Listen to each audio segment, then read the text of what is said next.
ayat 1 sampai dengan ayat yang ke-17. Saya akan membacakan firman Tuhan ini dalam TB2 atau terjemahan baru 2. Demikian bunyinya, Roma pasal 8 ayat 1. Oleh sebab itu, sekarang tidak ada penghukuman bagi mereka yang ada di dalam Kristus Yesus. Sebab hukum Roh yang memberi hidup telah memerdekakan engkau dalam Kristus Yesus dari hukum dosa dan hukum maut.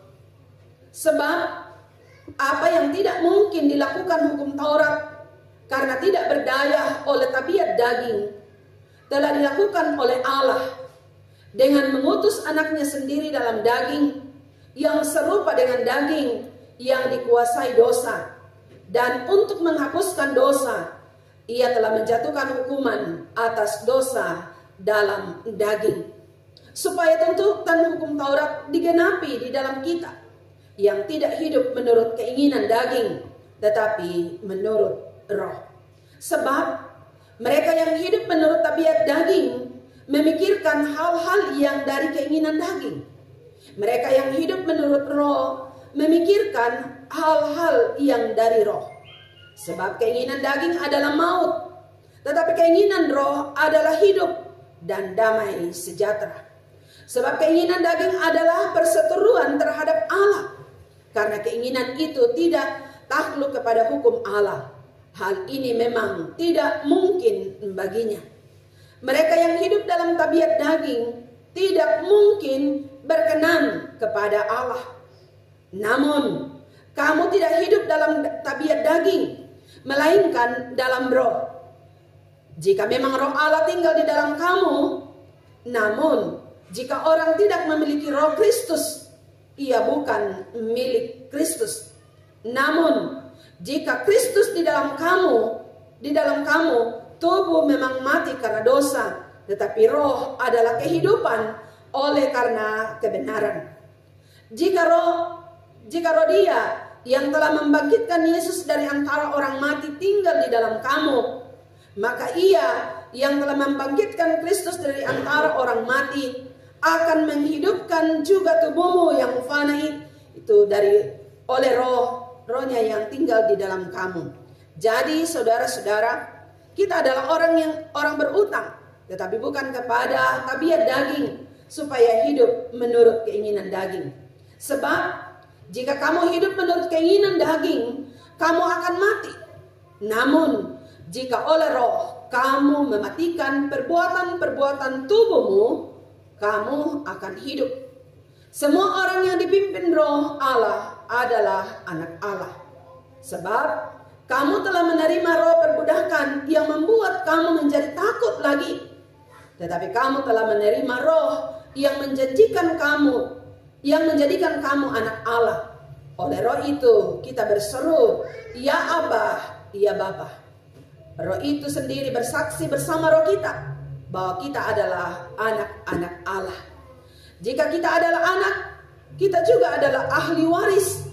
Maksudnya orang-orang yang berhak menerima janji-janji Allah, yang akan menerimanya bersama Kristus, yaitu jika kita menderita bersama Dia, supaya kita juga dipermuliakan bersama Dia.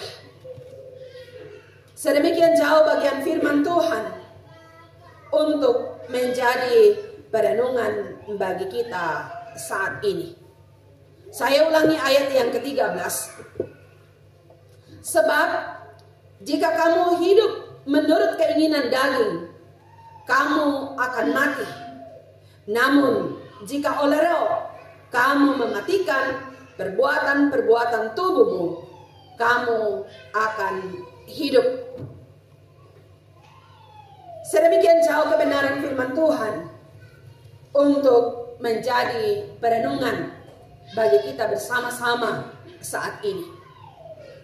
Dari firman Tuhan yang saya sudah bacakan dan Bapak Ibu perhatikan, Lembaga Alkitab Indonesia, baik itu dalam terjemahan lama maupun dalam terjemahan baru 2, memberikan judul Hidup oleh Roh.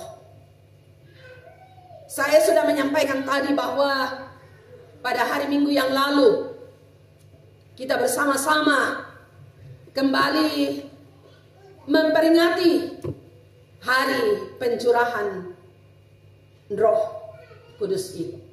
Dan saya yakin dan percaya bahwa Bapak Pendeta Yonatan Salong sudah menyampaikan itu. Namun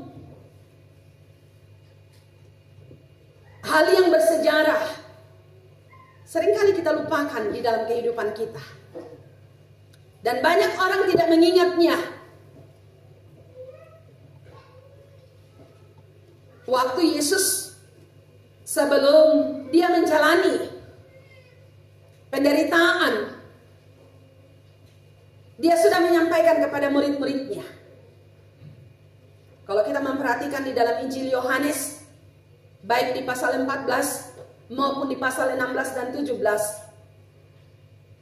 jelas Yesus menyampaikan kepadanya. Baik itu yang pertama, tentang penderitaan dia yang akan dialami di kayu salib. Yesus katakan dalam Yohanes pasal 1 ayat yang pertama, jangan lagi lisah hatimu. Aku akan pergi. Kata aku akan pergi di situ dalam Yohanes pasal 14 adalah menunjukkan kepada karya yang akan dilakukan di atas kayu salib. Dan setelah dia melakukannya, dia akan melakukan apa yang telah diamanatkan. Setelah Yesus bangkit, dia tidak akan tinggal selamanya di dunia, tetapi dia akan kembali kepada asalnya, yaitu surga. Dalam pasal 16, Yesus katakan, saya tidak akan meninggalkan kamu sebagai anak yatim, tetapi saya akan mengutus seorang penolong.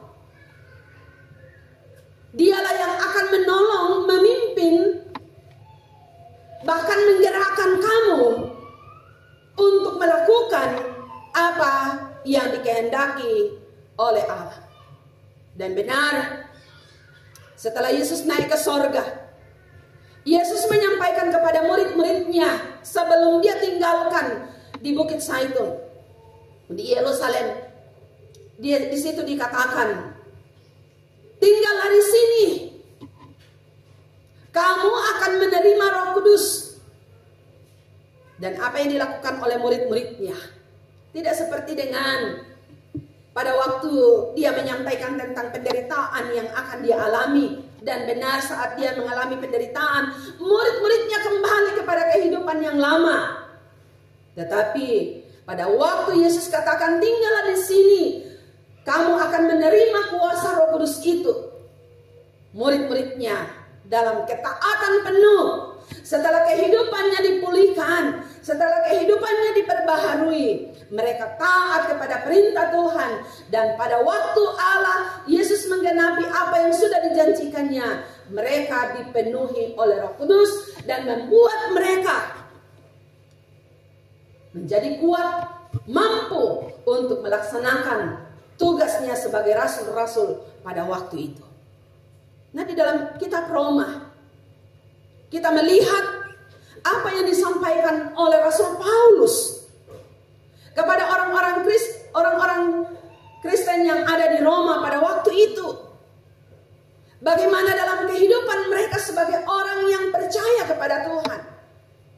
Bahkan kalau kita melihat di dalam surat Galatia, Rasul Paulus dengan tegas mengatakan, biarlah hidupmu dikuasai, dipimpin oleh Roh Kudus.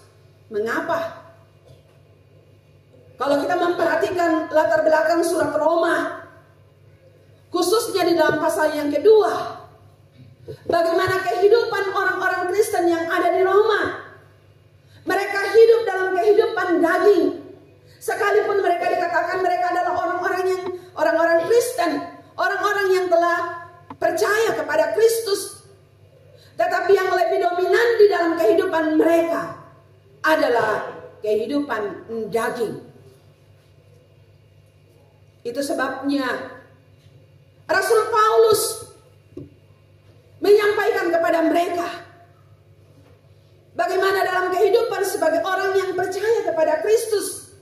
Jelas dalam ayat yang pertama, pasal 8 di situ dikatakan, oleh sebab itu sekarang tidak adalah penghukuman bagi mereka yang ada di dalam Kristus. Ini adalah sebuah kebenaran. Bagi orang yang ada di dalam Kristus, tidak ada lagi penghukuman bagi mereka.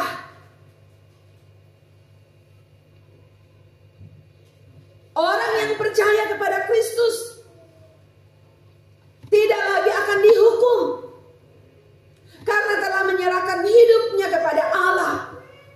Mereka percaya kepada Kristus yang telah mati menggantikan kita sebagai umat manusia. Namun pada kenyataannya Bapak Ibu Saudara-saudara, di dalam kehidupan banyak orang, kehidupan mereka tidak dikuasai oleh Roh yang mendiami hati kita, yang mendiami hati orang-orang Kristen yang ada pada waktu itu, tapi lebih dominan kepada keinginan daging. Yang jelas dalam pembacaan kita tadi di dalam ayat yang ke-13, jika kita hidup menurut daging, jangan harap kita mau hidup.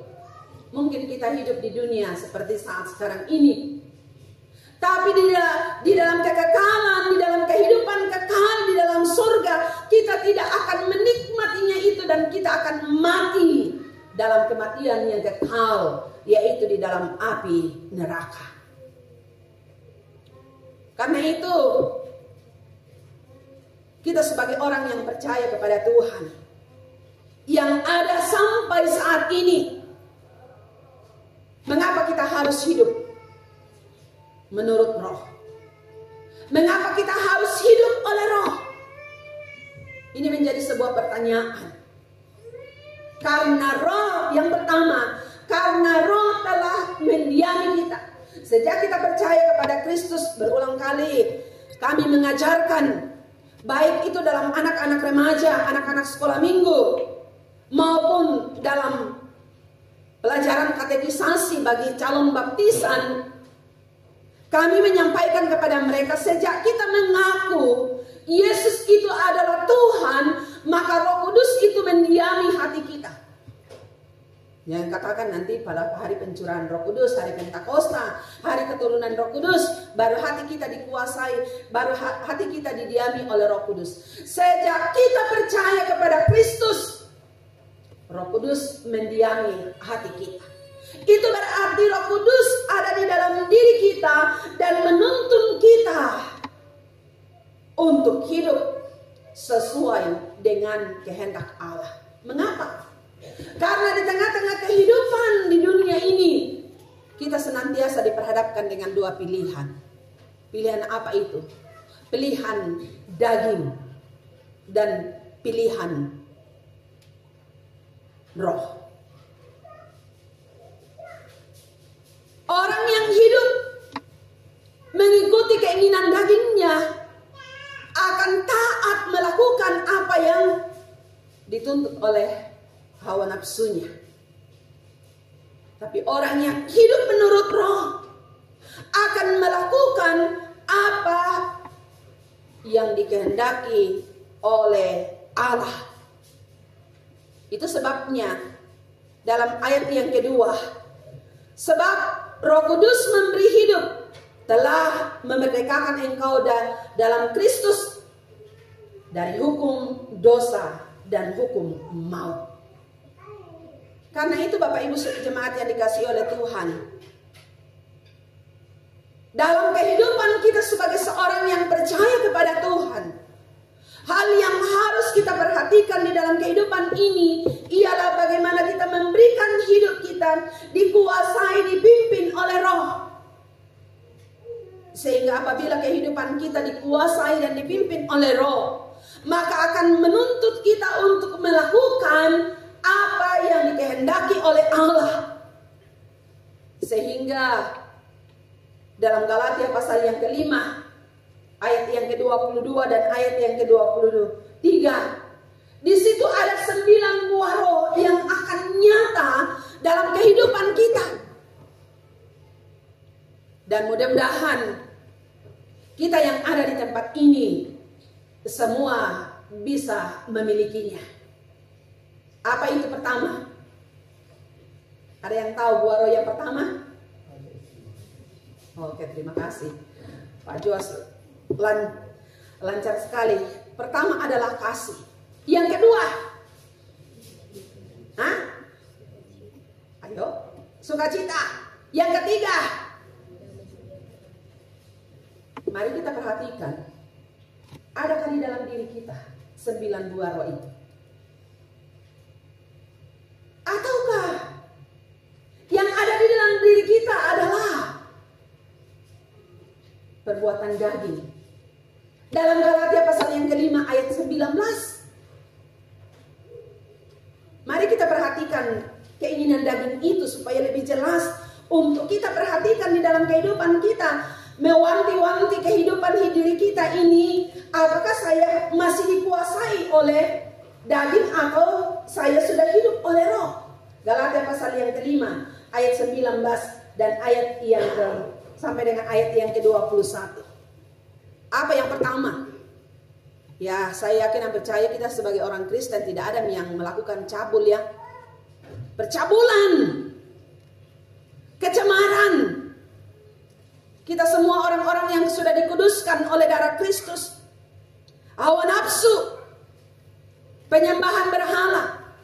Saya mau sampaikan kepada kita, penyembahan berhala itu banyak di dalam kehidupan kita. Kita temui dalam kehidupan kita.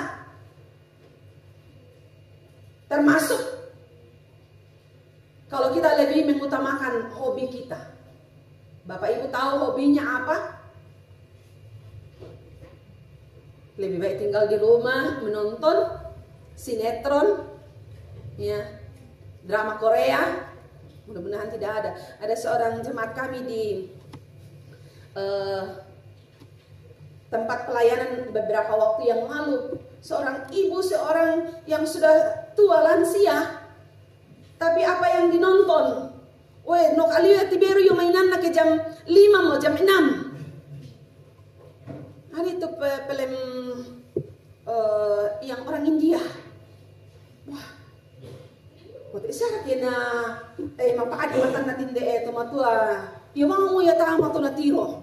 Numuya dan tau lendo nang. Weh, luar biasa. Saya tidak tahu Bapak Ibu, apa yang menjadi berhala di dalam kehidupan kita. Mungkin pekerjaan kita. Wah, Ibu Pendeta salah kom itu. Bu akilat emak jamah. Tapi kan kita diberikan hari yang sama. Semua adil. Dan ini yang harus apa namanya? Saya selama ada di tempat ini berpikir begini Bapak Ibu. Khususnya kita yang mayoritas orang Kristen. Tapi banyak kegiatan-kegiatan rohani, kegiatan-kegiatan dalam pekerjaan, minta maaf, dalam pekerjaan itu dilakukan di hari Minggu. Beberapa waktu yang lalu saya mendengar di Toraja Utara tidak dilaksanakan lagi pasar pada hari Minggu. Tapi setelah itu berubah. Di benomo kesempatan melosnya kembali dulu mak gereja dan pekerjaan-pekerjaan lain. Harus kita sadar, jangan sampai membuat kita lebih taat. Apa firman Tuhan kita katakan? Kita lebih taat kepada Allah atau manusia. Konsekuensinya memang ada. Bapak Pendeta sudah pernah menyampaikan, kalau tidak salah di Pemuda, bailati bolop piringita. Tapi Tuhan pasti akan memakai cara yang lain. Di padolo tu tua, ditandai semua kehidupan ini adalah milik Tuhan. Penyembahan berhala, sihir, sabi itu masih sihir le. Tadi ada di viral. Di rumah makan ada seorang katanya pelayan yang sedang menunggu tamunya. Tamunya datang langsung dia cabut rambutnya satu. Setelah itu dia pulang. Orang tamunya itu pulang, dia buta, tidak bisa melihat. perbuatan sihir luar biasa, kejahatan luar biasa dilakukan oleh manusia saat ini. Perseteruan, si salah-salah bangkit. Perselisihan, iri hati, kemarahan, kepentingan diri sendiri, percekcokan, perpecahan, kedengkian, bermabukan. Desak itu bangilek, mengirup isi misa gelas. Tapi untuk bermabuk-mabukan, luar biasa.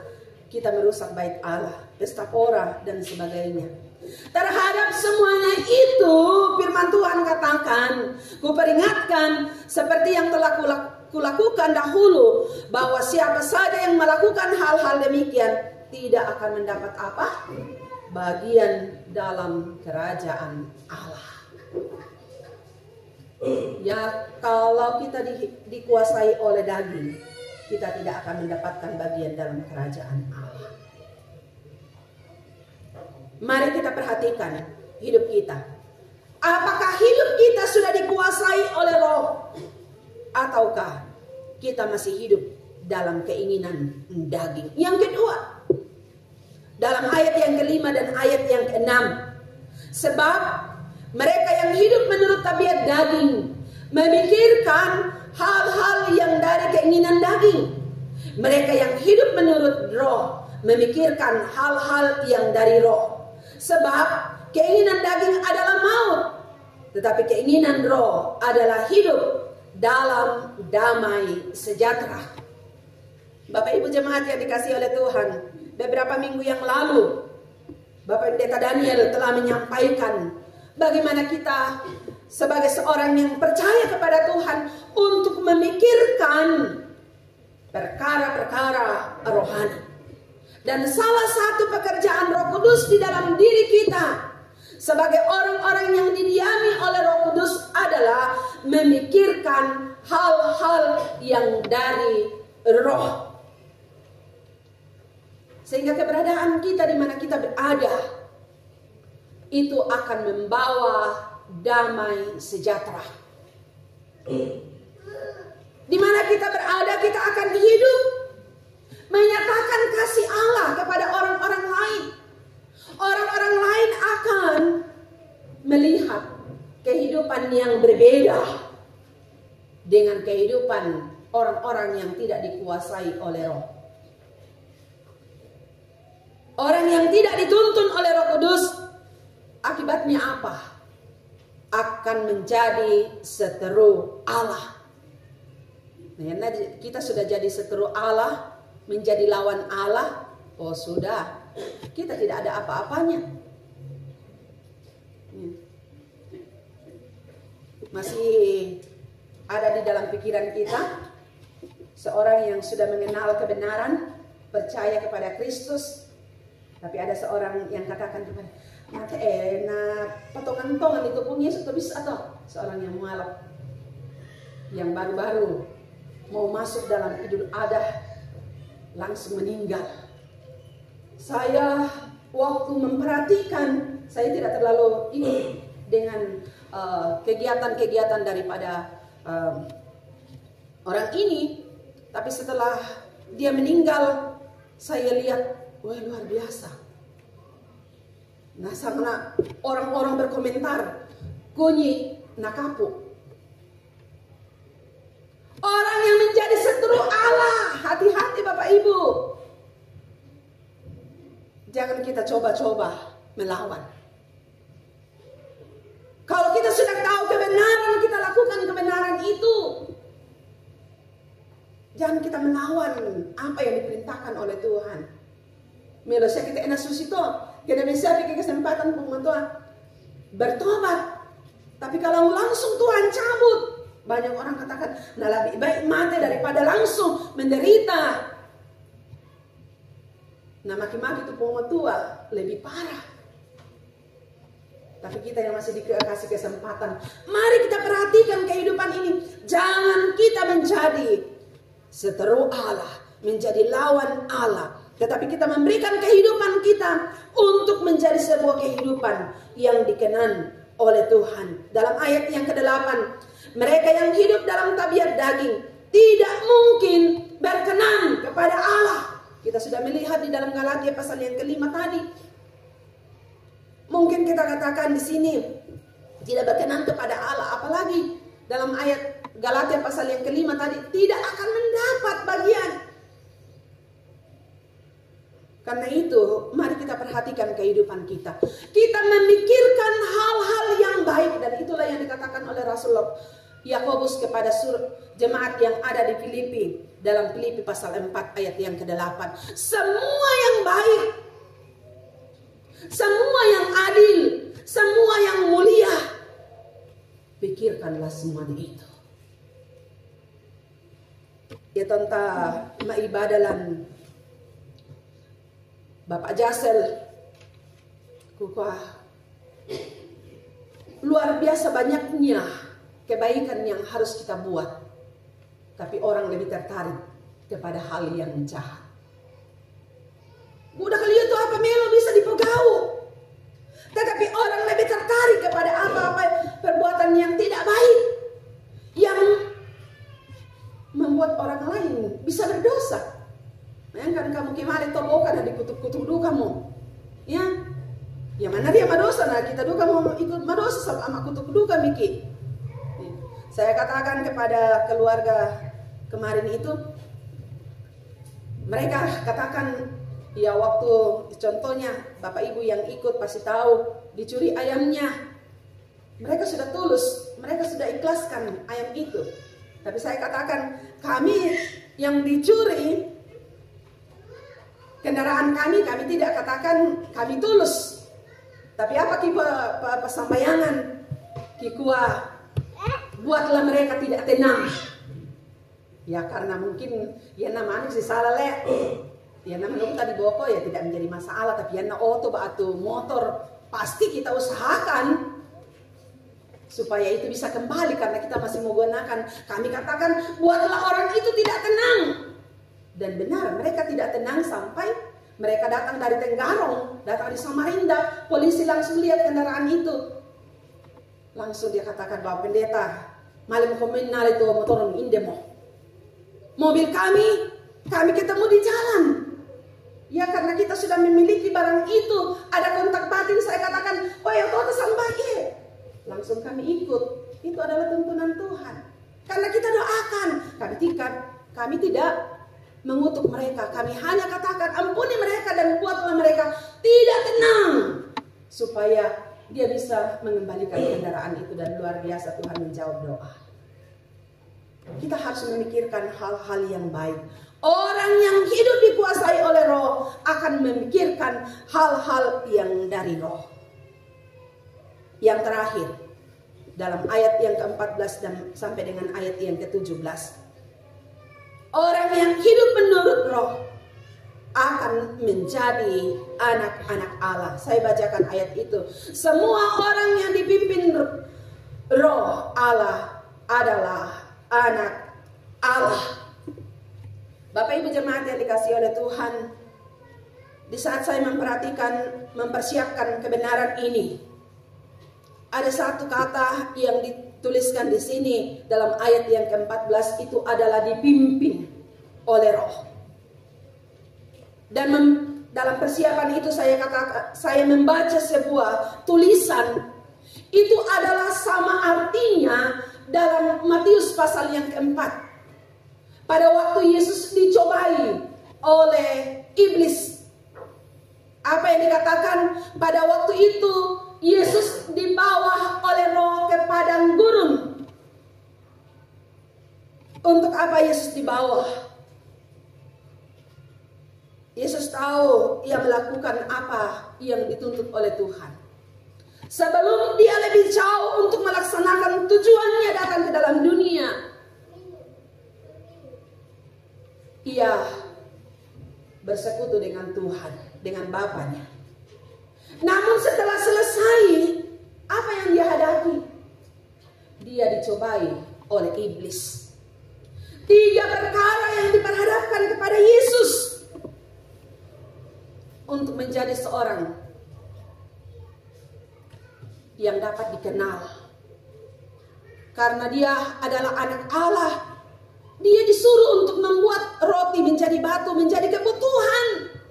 Kebutuhan Yesus adalah lapar saat itu. Tubuh jasmaninya lemah. Bayangkan selama 40 hari dia berpuasa. Iblis tahu kesempatan ini adalah suatu hal yang luar biasa. Bagaimana Yesus mau tunduk kepada iblis. Tapi Yesus katakan, manusia tidak hidup hanya dari roti saja, tetapi dari setiap firman yang diucapkan oleh Allah. Tidak sampai di situ. Iblis tahu kalau Yesus jatuh dari atas hubungan baik Allah dan tidak apa-apa, dia akan menjadi seorang yang viral. Kalau saat sekarang ini menjadi seorang populer. Apa yang bisa membuat kita populer? Itu bisa dipakai oleh iblis untuk menjatuhkan kita. Tapi Yesus tidak melakukan. Yesus tidak taat kepada iblis. Terakhir, iblis memperlihatkan segala yang ada di dunia. Dia membawa Yesus ke atas gunung yang tinggi. Dan dikatakan, kalau engkau sujud menyembah aku, semua yang ada di dalam dunia ini akan diberikan kepadanya. Tidak melihat, oh Yesus itu adalah Allah. Dia adalah pencipta yang menciptakan. Dia adalah penguasa. Yesus katakan, nyala iblis. Bapak Ibu, seringkali kita dibawa di dalam kehidupan ini untuk melakukan hal-hal yang tidak dikenan oleh Tuhan. Kita dicobai, kita diperhadapkan dengan banyak masalah. Apa yang kita lakukan di saat kita diperhadapkan dengan masalah? Adakah kita datang kepada Tuhan? Menyerahkannya kepada Tuhan? Apakah kita takut menghadapi situasi yang ada? Beberapa waktu yang lalu, ada seorang yang katakan, ke depan ini akan terjadi hal-hal yang membuat kita takut. Itu secara manusia, kita takut. Tapi orang yang percaya kepada Tuhan tidak akan dibawa oleh perasaan takut itu. Tapi dia percaya kepada Allah yang akan memelihara dia secara sempurna. Itu sebabnya, mari kita membaca di dalam 2 Timotius pasal yang pertama ayat yang ke-7. Apa yang sudah kita miliki? Pertama, 2 Timotius pasal yang pertama. 2 Timotius pasal 1 ayat yang kedua. Apa yang dikatakan oleh kebenaran firman Tuhan di situ. 2 Timotius pasal 1 ayat yang ke-7. Sebab Allah memberikan kepada kita bukan roh apa? Ya, sama-sama kita katakan. Tuhan tidak memberikan kepada kita roh apa? Melainkan roh yang membangkitkan. Kenapa kita takut? Tuhan tidak memberikan roh ketakutan di dalam hidup ini. Tetapi Tuhan memberikan kepada kita roh kekuatan yang akan membangkitkan, membawa kita untuk hidup di dalam kasih dan dapat menguasai diri kita. Ini yang kita butuhkan. Mengapa kita takut menjalani kehidupan ini? Yesus sudah berjanji, aku akan menyertai kamu sampai kepada kesudahan alam. Yang menjadi ketakutan bagi kita kalau kita tidak taat kepada Dia. Kita tidak melakukan apa yang menjadi kehendak Allah di dalam hidup kita. Kita hanya menuruti keinginan daging, itu yang akan menakutkan kita. Karena akan membawa kita kepada kematian. Maut, kita akan mati. Tapi kalau kita hidup menurut roh, kita akan hidup. Karena itu, mari di dalam kehidupan kita sebagai seorang yang percaya kepada Tuhan. Dalam menjalani kehidupan ini, kita diperhadapkan dengan banyak masalah, pergumulan. Sekali lagi, jangan takut. Tuhan tidak memberikan roh ketakutan, tetapi roh kekuatan yang akan membawa kita untuk melakukan apa yang dikenan oleh Tuhan. Mari kita memberi hidup kita dipimpin oleh roh. Roh Kudus sudah menguasai diri kita. Roh memberi hidup bagi kita. Mari kita memikirkan apa yang dapat menghasilkan buah roh itu. Dan mari kita di dalam hidup ini melihat bahwa kita adalah anak-anak Allah yang akan dipimpin, yang akan dibawa. Sekalipun kita dibawa dengan banyak masalah, pergumulan hidup, sakit, penyakit, penderitaan. Kalau kita melihat beberapa jemaat Tuhan yang dalam penderitaan yang luar biasa, tapi firman Tuhan katakan, Tuhan memberikan roh kekuatan bagi kita. Bahkan dalam pertama Korintus pasal 10 ayat 13, pencobaan-pencobaan yang kamu alami adalah pencobaan-pencobaan biasa yang tidak akan melampaui kekuatan yang ada pada dirimu. Sekali lagi, karena Kristus ada di dalam diri kita dan Dia memberi kekuatan.